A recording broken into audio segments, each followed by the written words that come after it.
Nove filhos? Como é que ia fazer? Eu era mais moço, que era pedido da minha mãe e do meu pai. Se o Carlinho, o Pedrinho não tivesse morrido, era para um deles, né? Daí ficou para a senhora a fazenda. Ficou claro.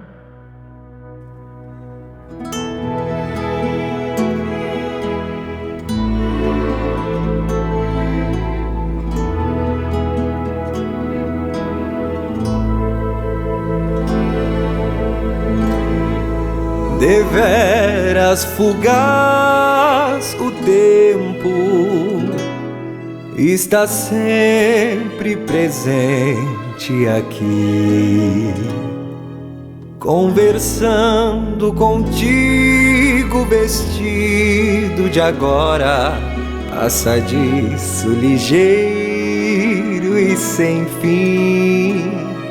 Se não fosse pelo tempo, a viagem findava-se aqui, corredor de memórias tão lindas, histórias sem o tempo teriam seu fim. Lembranças de uma vida inteira no coração de cada herdeira, entre outras que ainda virão.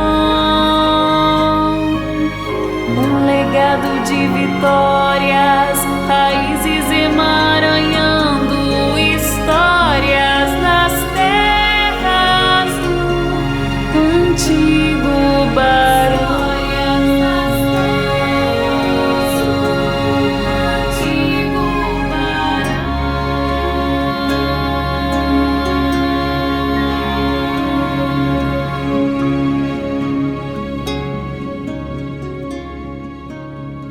A origem do nome Monte Alvão, que nós sempre soubemos, é que era o lugar mais alto da propriedade. Ela é toda feita de pedra cupim com rejunte de barro. Ela era feita e é atualmente igual, porque não foi mexido em nada, ela é autêntica. Se chamava Monte Alvão porque era alto, né? Era o lugar mais alto visto de todos os lugares. 1862 também inicia os processos para a legitimação das posses e também realmente a data da construção do prédio lá da sede da Fazenda Monte Alvão. Então, em 1862, o Barão do Ibiqui tinha suas posses aqui, que poderiam ter sido doadas, como no caso de uma das posses do Barão do Ibiqui pelo próprio imperador, por serviços prestados ao império, como poderiam ser posses livres, esporádicas, ocupações assim, sem uma legalização, digamos assim, né?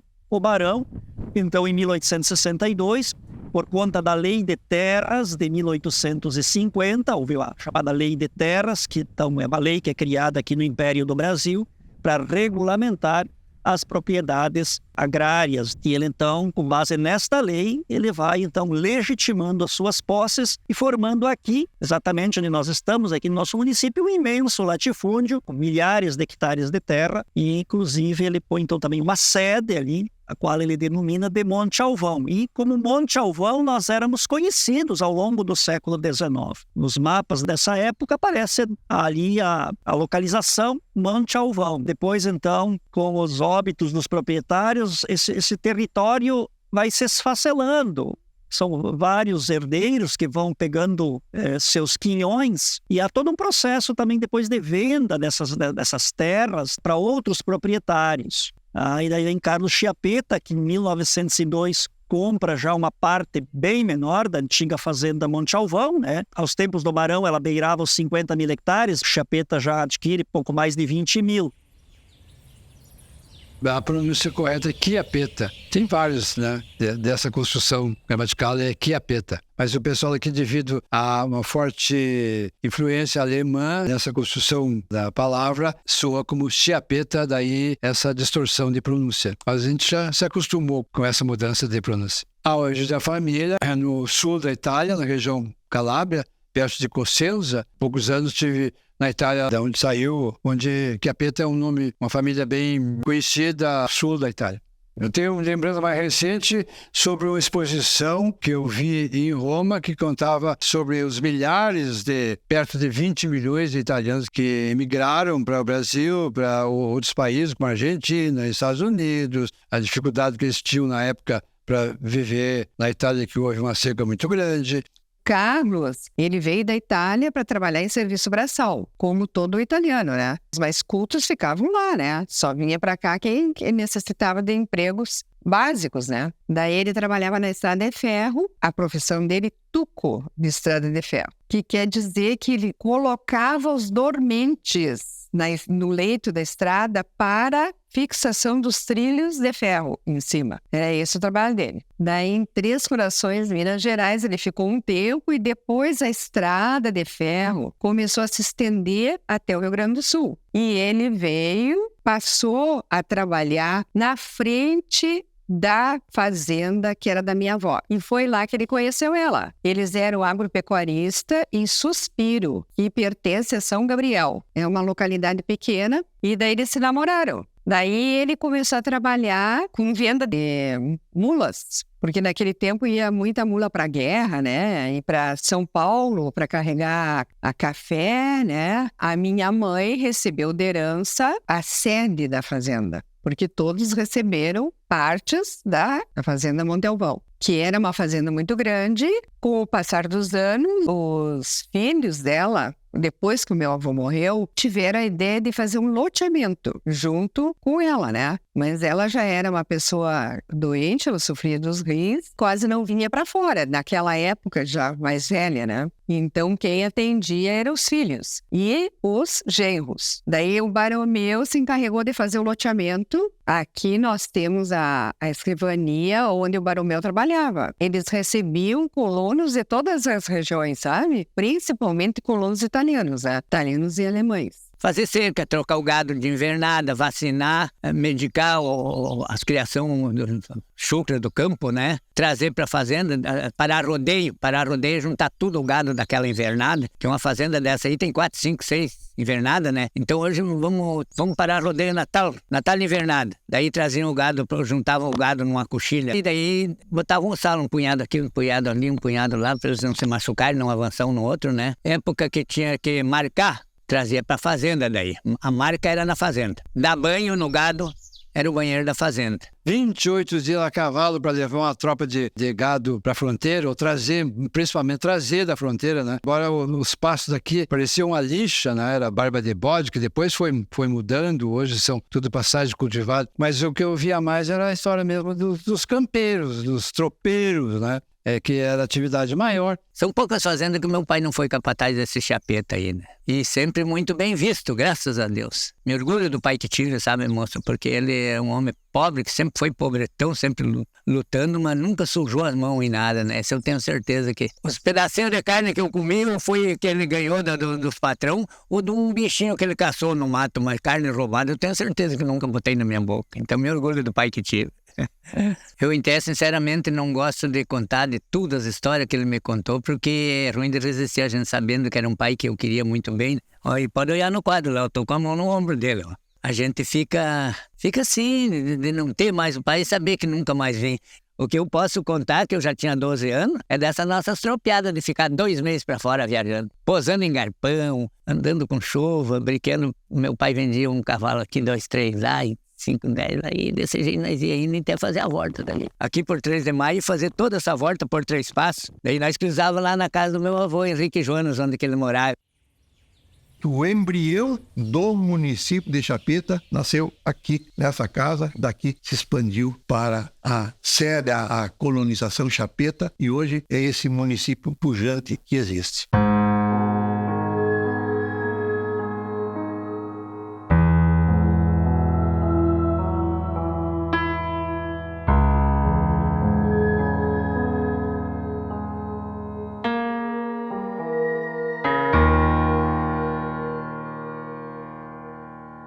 Firmino de Paula herdou esses pampas, de tanto ouvir a lenda, batizou a fazenda, rebanho de vacas brancas.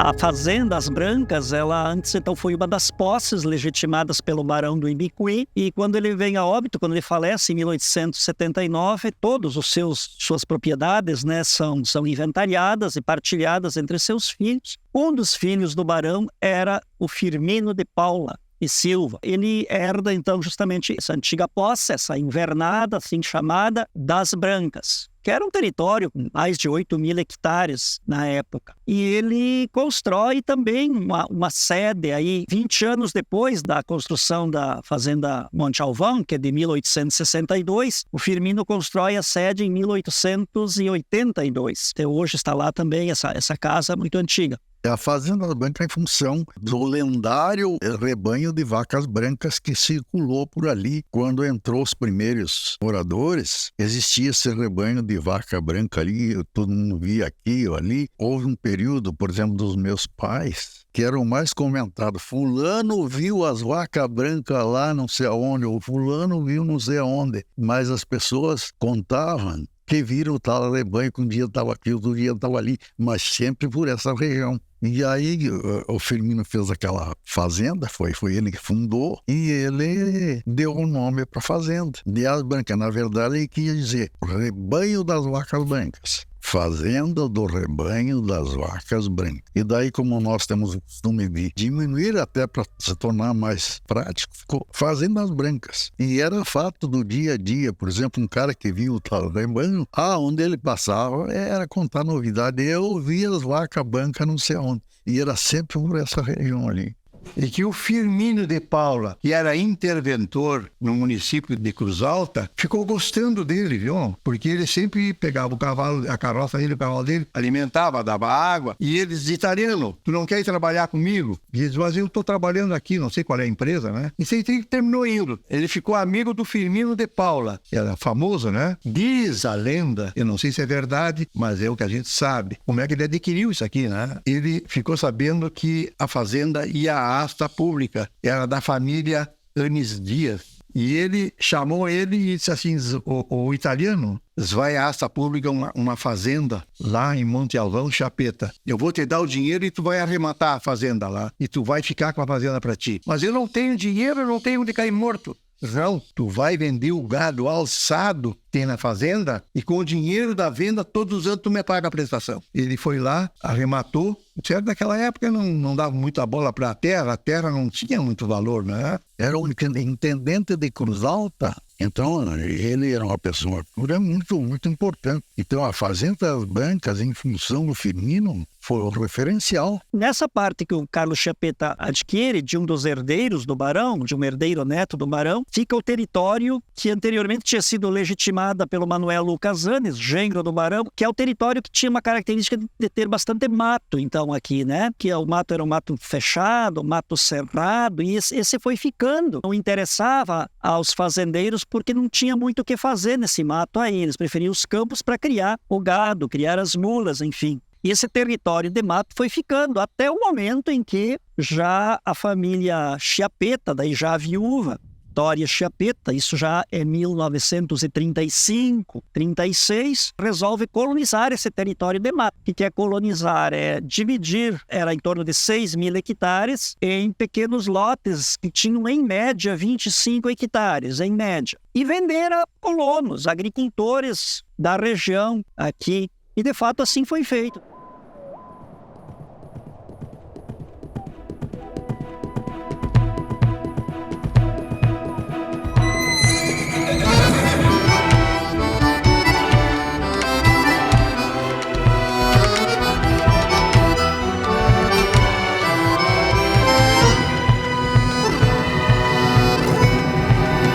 Índios de diversas tribos habitavam este chão. Imigrantes de diversas raças deixaram o seu torrão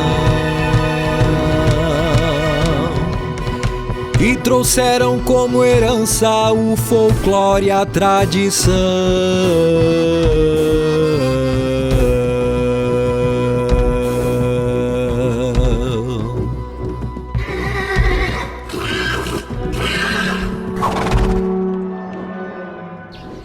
A cidade era pequena, bem pequena. Faz muitos anos que eu estou aqui.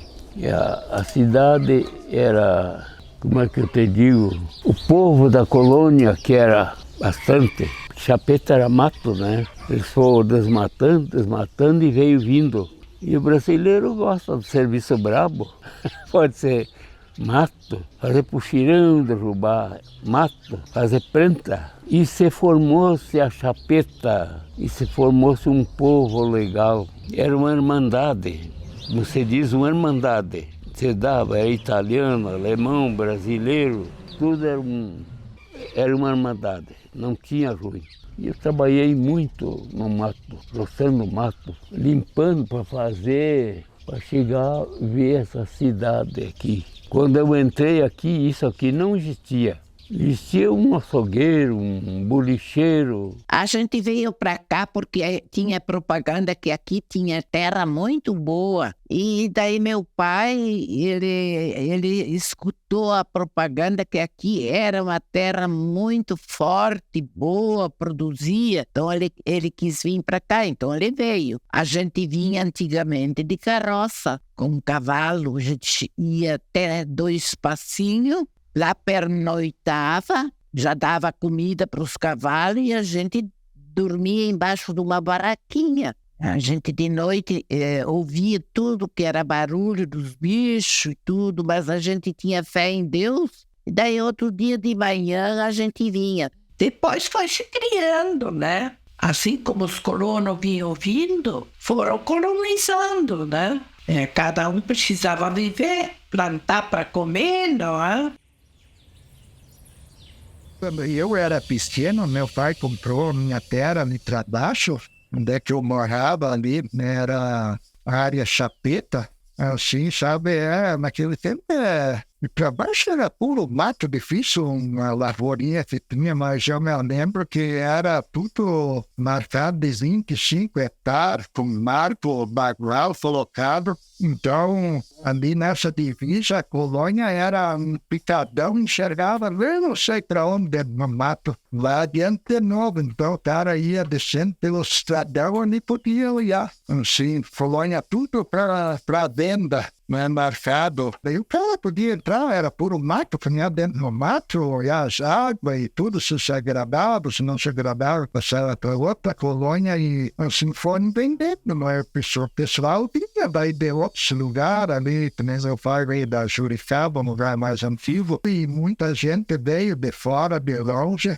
Olha, tudo era mato, era tudo sofrido, tinha que derrubar a machado, serrote, fazer a terra, né? Daí plantar um feijão, fumo. O Filado comprou 23 hectares e foi criando porco, chiquirada de porco, até que ele pagou aquela terra. Era sofrido aquela vez, levou anos para pagar. Era a Dona Vitória Carvalho de Ávila, então era a proprietária então, da colonização, viúva do Carlos Chiappetta, e seus herdeiros também, filhos que pegaram também alguns pedaços aqui. Era uma área de torno de 6 mil hectares de mato, feito a distribuição, enfim, dos terrenos e vendidos para colonos que vinham da região aqui. A maior parte eram de origem alemã na época, vindos aí do vizinho município de Ijuí, Augusto Pestana, né? Na época Augusto Pestana pertencia a Ijuí, então vieram várias famílias de Augusto Pestana, Juricaba, algumas já ali de Três Passos, Santo Cristo, também das chamadas colônias velhas, né? Essa região de Santa Cruz do Sul, Selba, Soledade. Então, de todas as partes vieram algumas famílias. Teve uma população luso-brasileira que acabou também chegando aqui, que estavam já nas fazendas, como peões das fazendas, que estavam morando aqui no Faxinal, ou mesmo aqui do Inhacorá. Então, mais ou menos essa é o perfil étnico das famílias que se estabeleceram aí. Eu vim para cá, estava no auge a Segunda Guerra Mundial, né? 41. Então eu vim com 1 ano de idade aqui para Chiappetta, quando ainda estava tudo coberto de vegetação, ainda havia pouca estrada apenas de carroções, de carroças e de cavalo, né? E, inclusive, a nossa mudança, quando viemos para cá, de Augusto Pestana, nós viemos numa carrocinha de mula, carroça de mula. Varamos o rio Ijuí aí com a carrocinha, quando o rio estava baixinho. E se instalamos aqui em Chiappetta, aqui no interior, ali no Rincão das Brancas. Como é que essa gente saía de lá, desembarcaram, vieram em Porto Alegre, não tinha nada? De que jeito? E eles se arrumaram. Hoje, se tocasse fazer, não tem que eles faziam. Quando eles construíram a casa e não tinha serraria, não tinha moinho. Nesta colonização, então, também já foi previsto um local para uma sede, né? Para um povoado, para uma vila, que é exatamente aqui onde nós estamos, que depois, então, vai evoluindo para ser o município, aqui a sede de Chiappetta, então, vai se emancipar anos mais tarde, em 1965, 66, entre 5 e 6, forma esse município. Foi planejado, a praça aqui onde nós estamos, ela foi planejada, as ruas traçadas, essas mais centrais aqui, mais próximas, nominadas também. Então, tem um mapa, né? Tem um mapa da plano aqui urbano, né? E também o mapa da colonização. Como é que vocês vieram aqui embaixo? Não tinha casa, né? Você e o pai que fizeram as casas? Não vieram pro mato que vocês disseram? Com a panela de gancho e uns tarequinhos. Era, né? E daí começaram a fazer uma casinha. Tinha que cortar toda a madeira, né, vó? Pedaços que dava tabuinha para lascar. Eu tinha que cortar pedaços para dar tabuinha para lascar. Para fazer o coberto da casa, né, era de tabuinha, não era telha, nada. Não. Um ferro comprido assim e um cabinho pequeno assim para botar, bater em cima e caiu. Caía a tabuinha. Caía a tabuinha. Fácil. Depois ainda tinha que ir para o mato para farquejar, limpar, que saiu bastante chato. Essas tirar com um machadinho fora. Faziam roça. Fizeram bastante já. Daí elas deixaram secar e queimar e plantar. Casa de açougue, de negócio e açougueiro, isso já existia. Porque existia muita gente na colônia, né? E vinha para fazer compras. Nós tivemos uma casa bem forte, com tudo que é coisa para vender. Coisas de comer, coisas de beber. Os colonos traziam para vender, a gente comprava. O negócio era ter dinheiro para comprar, não é? Comprava galinhas, comprava porco, eu conseguia construir aqui. Eu comecei me abrir no mercado, mas não me lembro a época certa, mais de 40 anos. Daí quando faltava uma coisa em casa, eu vinha para a sede. Era a sede onde tinha mais as coisas dele. O que a gente comprava na época, que os pais compravam, era sal, açúcar e roupa. Mas se colhia tudo, né? Então eles compravam tudo produto, compravam porco, compravam isso, e daí a colonada, fim de semana, tinha recebimento de nata. E uns compradores, não sei de onde é que vinham pegar a nata. Então os colonos tinham máquina de desnatavam o leite e faziam a nata e vendiam ali. Daí quem tinha galinha para vender, porque não se criava galinha, tinha uns compradores de galinha, um cara era de São Martinho, que tinha... Galinha só...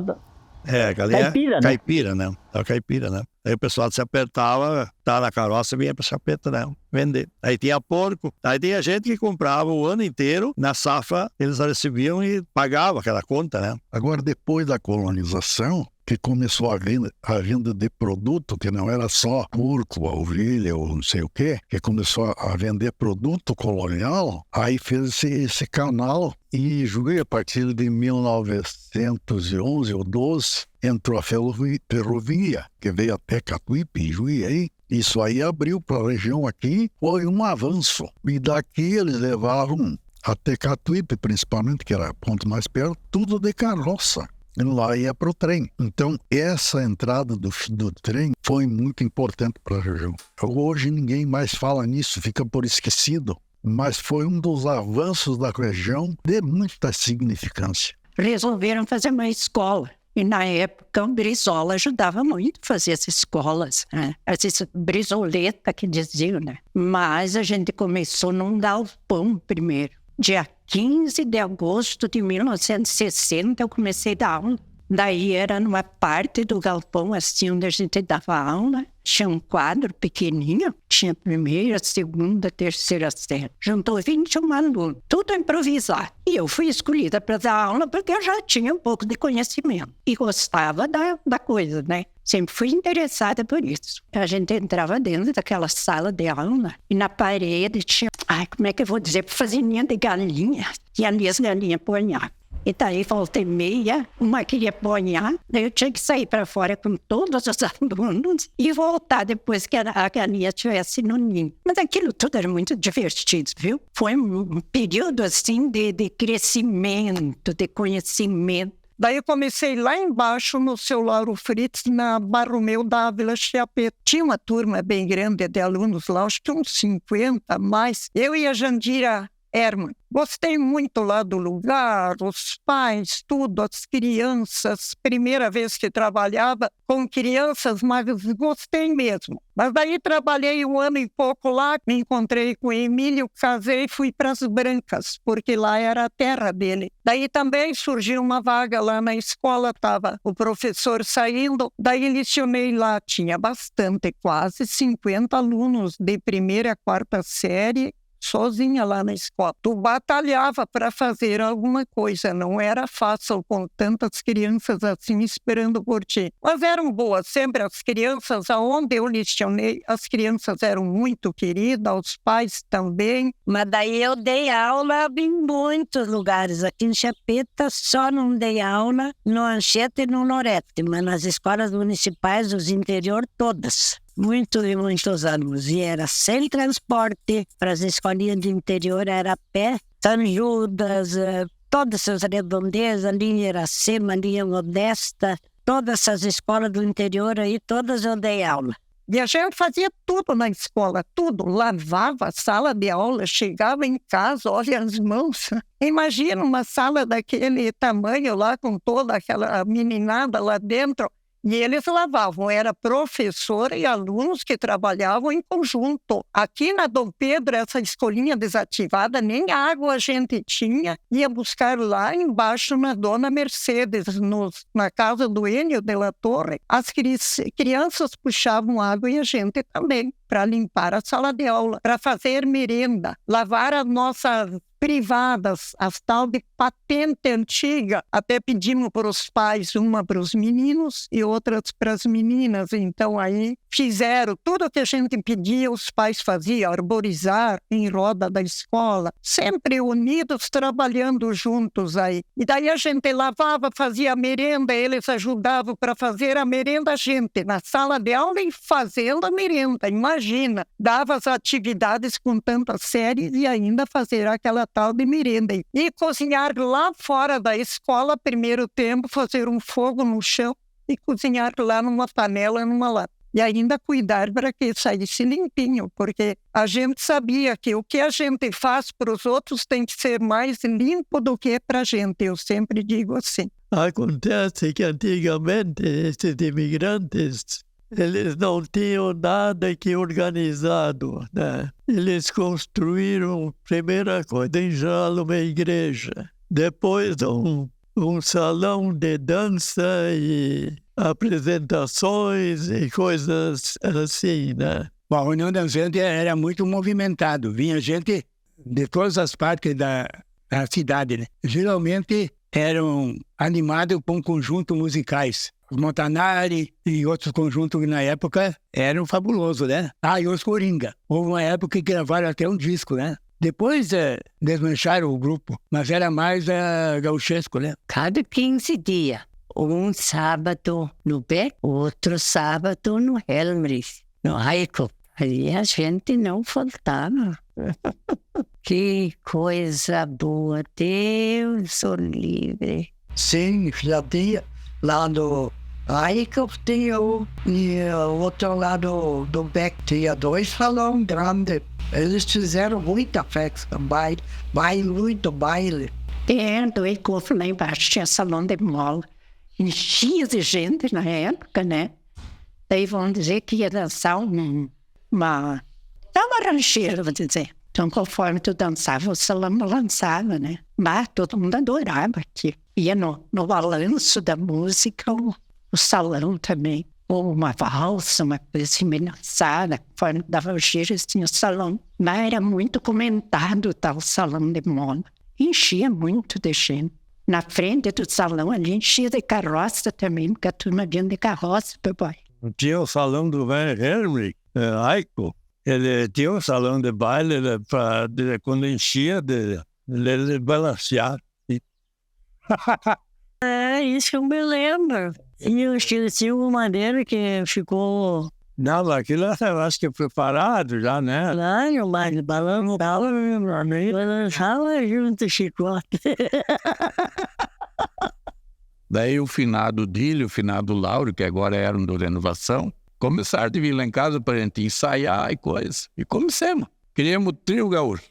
Daí fomos um tempo, ampliamos, fomos pro Grupo Gaúcho. Daí, numas alturas em diante, daí resolvemos abrir o conjunto. Aí ele, mais tarde, um pouco criou o Renovação e eu esperei um pouco, depois eu criei os Coringa. Coringa mais não era banda, daí era só música gaúcha, né? Daí fomos muito longe, inclusive nós tocamos Santa Catarina, Paraná, Mato Grosso do Sul, Mato Grosso, Goiás, Rondônia. Tem Porto Velho, nós tocamos no Clube de Sargento. E quando foi criado o MTG do Mato Grosso, fomos nós, juntamente com o saudoso Neide Bertucci, né? Que inclusive, nas palestras dele, ele citou nós como um dos melhores conjuntos do Sul. Que ele disse assim, eu conheço mais de 300 conjuntos no Sul, mas os Coringa não vou dizer que é o melhor, mas entre os 8 melhores estão, né? Então nós tocamos os bailes bons do CTG lá do Mato Grosso e Rondônia, Goiás, nós tocamos tudo, né? Essa música eu fiz há poucos dias agora e praticamente eu não ensaiei, né? Você dá um... Nem título não tem, mas sei. Eu me criei, foi no sistema antigo, com meus amigos sempre dei muito valor. Dentro de mim nunca existiu maldade, tenho amizade em qualquer lugar que eu for. Mesmo sem dedo eu pego a gaita bem sozinho, não acho o caminho e nem sei pra onde vou. Por meus amigos ainda canto no peito, mas é do meu jeito e me aceito como eu sou. Por meus amigos ainda canto no peito, mas é do meu jeito e me aceito como eu sou. Com meus amigos ainda canto no peito, é do meu jeito, me aceito como eu sou.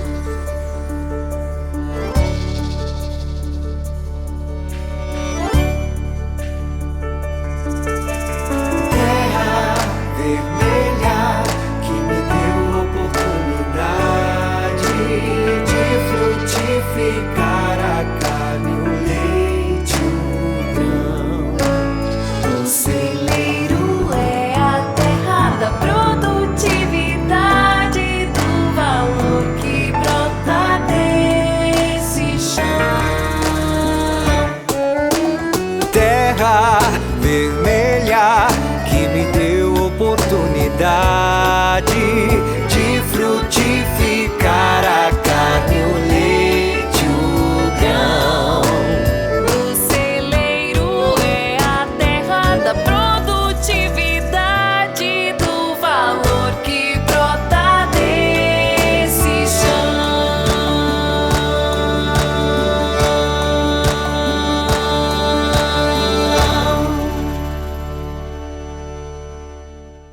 a agricultura começou a entrar no comércio com peso, abriu para nossa região. Primeiro tinha os matos, vendiam a madeira e viviam disso. E depois foi mudando. A madeira, a erva, as primeiras riquezas comercializadas. E aí, quando começou os colonos a entrar e deu essas colonizações aqui, como do Abel Espeleta e outras, aí veio essa gente que tinha outro pensamento e outros costumes. E isso fez mudar a relação do comércio, né?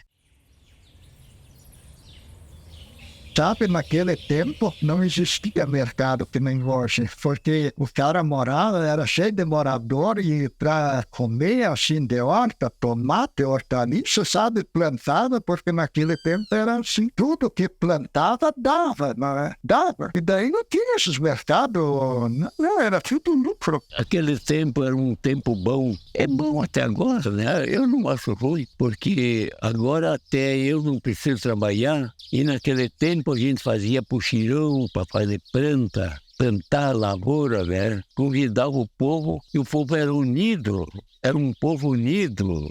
Ninguém botava peão. A lavoura estava suja, fazia um puxirão, juntava 50, 60 homens, limpava aquela lavoura termia. Ficava pronta, né? Capia, matinho que tinha no meio, a lavoura ficava no limpo. Se era para fazer uma lavoura, plantar, derrubar um mato, vinha o povo, vinha aquele tempo. Mas gostei muito de trabalhar na lavoura, sabe, sempre preferência de fé descalço, sabe, mas ladrei muita boi, guardei boi, tinha as 2 juntas de boi boa, não é? No outro dia também comprei trator e melhorei um pouco, mas... No começo ali foi trabalhado com boi, puxava o arado, os boi puxava a carroça para ir buscar um pasto, tinha que broxar os boi para lavrar também, não é? E as plantas eram feitas de máquina de mão. Se a gente plantava milho, soja, era tudo com aquelas maquinazinhas de mão. Foi o começo, não é? Nós vinhamos da lavoura e daí eu ia fazer comida e ele ia tratar os porcos. Daí, quando estava tratada, já estava a comida pronta, nós almoçávamos e depois daí lavava a louça e descansava um pouco e voltava para a lavoura. 5 horas da manhã o pai acordava e daí nós tínhamos que se acordar e sentar no lado deles no fogão. Né? Depois, quando a mãe não estava mais, mas esse ritmo ficou, né? Tudo em roda dele sentada. Daí depois tomava o café e daí ia para fora tratar o bichareda e daí já ia para a roça. Houve um concurso, né, para escolha de símbolos municipais aí, entre eles o cognome, Terra da Produtividade, mas também árvore, símbolo e por óbvio, né, porque... Chapeta é um território de produção agrícola, né? Aqui essa produtividade é ligada à agricultura muito forte, né? O agronegócio é mais do que a agricultura familiar, né? Infelizmente nós perdemos muito da agricultura familiar, nós perdemos muito dessa colonização, porque era uma agricultura familiar, eram pequenas propriedades e que moviam a economia aqui desse povoado que depois se torna município. Com as transformações no meio agrícola, né? Como o êxodo rural, então essa agricultura familiar ficou bastante esvaziada, mas a produção, enfim, com a marca do agronegócio é muito forte. Certamente isso que influenciou a escolha desse cognome, Terra da Produtividade. De fato, é uma região muito bonita e muito propícia para a agricultura mecanizada, porque as terras são bastante férteis e bastante favoráveis. Que é uma terra da prosperidade, a gente dizia, né? Terra de Chapeta.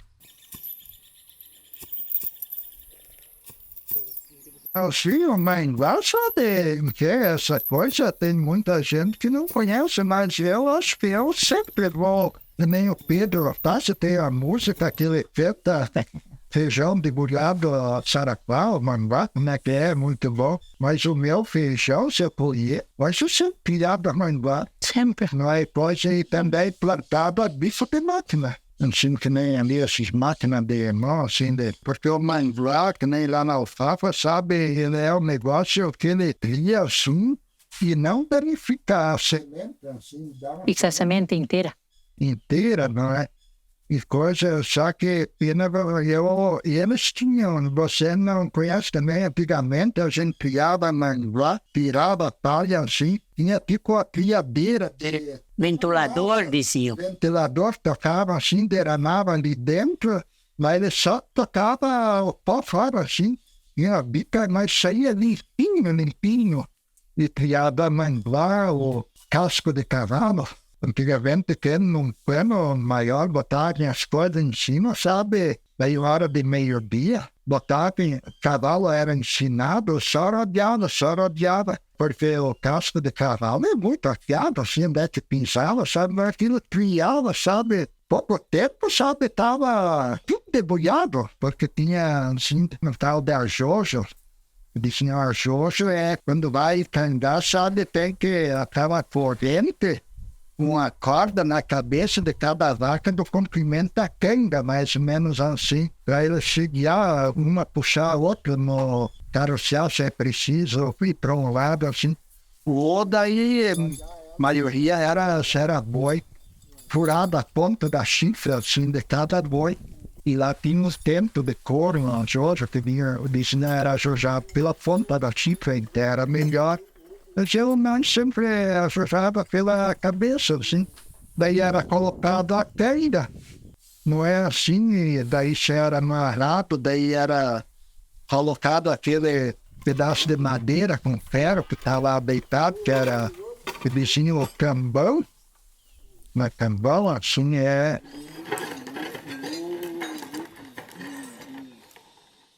Aí onde que a nossa praça tão bonita hoje era puro barba de bode, começaram a jogar futebol ali. E ali, na praça, isso não tinha nada. Tinha mandioca, tinha gado, tinha só um trilho de cima para baixo, passar de a pé. A praça, como eu disse, ela já fazia parte do projeto da colônia, né? E da vila aqui, da sede da colônia, chamava-se Sede Vitória, e depois ficou apenas como sede Chiapeta, que é a cidade. Hoje a praça foi planejada e depois ela foi desenhada também. Por muitos e muitos anos, ela era apenas um espaço livre, assim, não era organizada, mas ali em 1977, 78, ela foi arborizada e foi feito assim, as ruas, os traçados. Foi a saudosa professora Maria da Graça Zuirtz, que morou aqui em Chapeta há muitos anos, já falecida. Ela fez o desenho, ela fez a planta dessa praça aí na década então de 70, e ela foi inaugurada solenemente em 15 de dezembro de 1980, por ocasião da visita do governador da época, governador do estado, Amaral de Souza, onde ele inaugurou a praça, inaugurou o busto também do Carlos Chiapeta, o antigo posto de saúde, agora o antigo posto de saúde, posto avançado, tínhamos Banco do Brasil, aqui um posto avançado, Banco do Brasil, e fez algumas inaugurações, dentre elas a praça, isso em 15 de dezembro de 80. Uma coisa que marcou no município de Chapeta, na época do prefeito era o Jânio Scherrer, o meu filho, o Alexandro, ia no colégio. O colégio dava uma muda de árvore para plantar, para cada um cuidar. E o guri trouxe essa muda e plantou na horta lá de casa. Passado um ano, cuidou com água. Minha esposa disse, mas tem que tirar isso daí, vai crescer uma árvore grande. Eu liguei para o prefeito, digo, prefeito, o negócio é o seguinte, é uma muda de cedro, eu tenho essa muda, vou ter que arrancar da horta. Dá para nós plantar na praça? Daí ele me disse, mas claro que dá, seu marido. Vai, escolhe um lugar lá, eu vou mandar uma pessoa lá para vocês plantar essa muda de árvore. Daí ele mandou. Ele veio, arranquei uma muda e escolhemos ali no lado do busto do Chapeta, plantemos essa árvore. Daí, passado uns dias, não chovia, eu pegava um balde e levava balde de água lá e largava ali na árvore aquela. Hoje está uma árvore lá, para quem queria saber, conhecer, já é madeira de lei. A árvore mais grossa que tem na praça é esse cedro que eu doei para a prefeitura, para o nosso município. Então isso aí me orgulha de poder participar disso aí. É uma coisa que me marcou, né? É uma coisa que aconteceu, esse problema da minha visão é inédita, não existe tratamento. Eu acredito muito em Deus, né? Eu aceitei, não consigo enxergar, mas eu continuo pedindo a Deus que me dê saúde para me continuar, além de não enxergar, né? Mas continuo com os amigos aqui. Eu tenho o prazer de chegar no mercado e conhecer as pessoas pela voz. O amigo chega aí, ele me diz adeus, eu já sei quem é que é. Como raízes que vão a um centro profundo,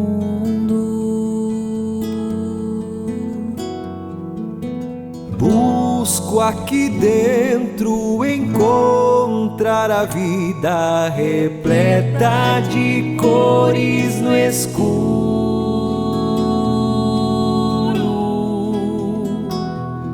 Palavras me encontram então e desenham para mim um mundo. Os 5 sentidos são só ilusão quando o coração é terreno fecundo.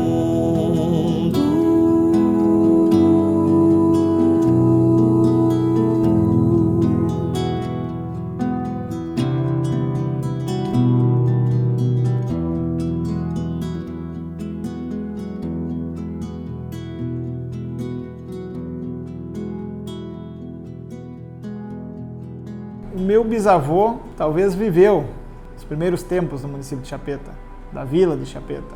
O meu avô talvez viveu. O meu pai talvez teve informações do pai dele, do meu avô. Eu já tenho menos informações e meus filhos vão ter menos que eu. E assim a história vai se perdendo. E a gente sabe dos vários instrumentos que existem para resgatar essa história, para preservar essa história, onde todos são importantes. Os livros são importantíssimos, são fundamentais.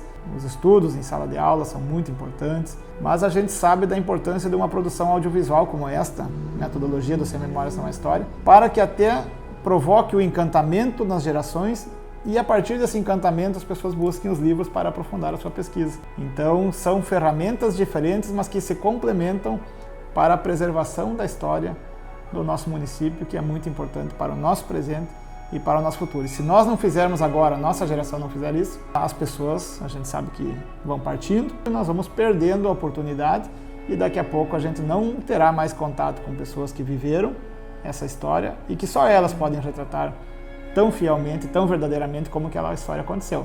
Porque depois, a cada geração ou cada um que passa a informação adiante, vai se deturpando um pouquinho. Então, a gente tem que aproveitar esse momento que ainda temos pessoas valorosas conosco, que contam essa história, que viveram essa história e estão dispostas a compartilhar para que essa história fique eternamente na memória e no conhecimento dos chapetenses.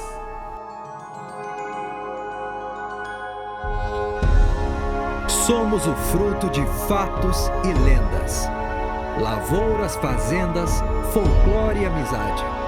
Somos o que veio de lá. Somos o que já estava aqui. Somos a herança de muitas vitórias. Somos trajetória buscando igualdade. Uma mistura de gente que vem da mesma semente. Na terra vermelha da produtividade.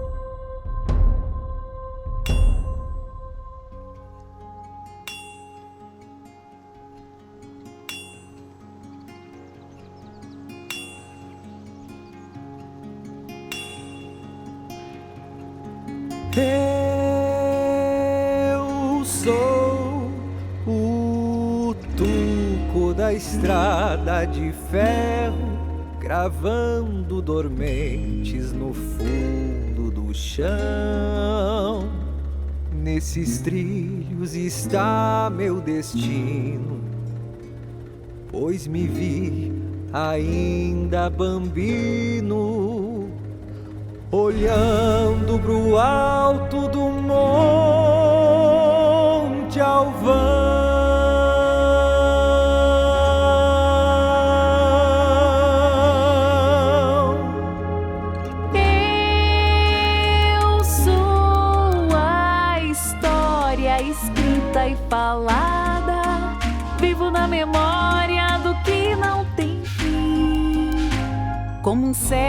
aqui fincado, ergui meu legado nesse campo que ficou pra